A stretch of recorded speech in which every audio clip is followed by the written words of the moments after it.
Kung nagingnan ako ang mga ginikanan, ay, pangina mo, kinahanglan ka mo mag-set o tinarong na kinabuhi sunod sa balay.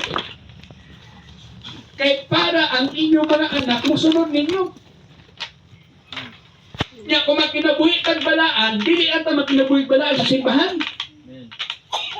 Kay kada nga pag kinabuhi na sa atong mga isong Katoliko, di ba? Pag-abot simbahan.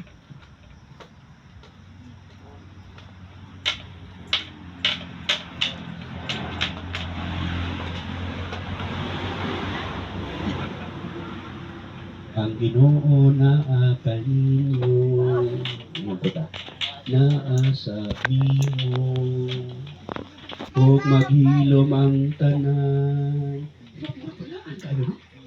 Ang pagkawas. Dili ingana ang pagkinabuhig balaan. Ang pagkinabuhig balaan sa tanan. Ilabi na kung naan pa sa balay. Kay naay mga anak na musundog nato. O pag-abot sa simbahan labi na. Munabi mo na po sila, be not conformed to this world, but be ye transformed. O walay upang makausap nato, dili man kita. Ang makausap nato ang banang espiritu man. Nagsugod atong kausaban pagdawat nato ni Ginoong Hesus sa atong kaluwasan, di ba? Di nagsugod ang kausaban, gatagan tagbagong desire, bagong pananawon. Naanak nato.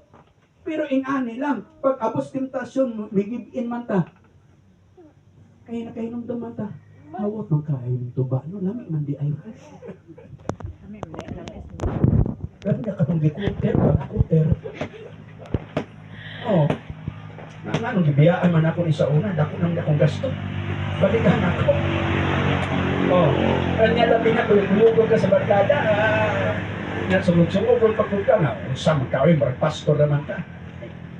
Yan, nag-compromise ka. Yan, naginahinay, tagbalik sa atong karaan.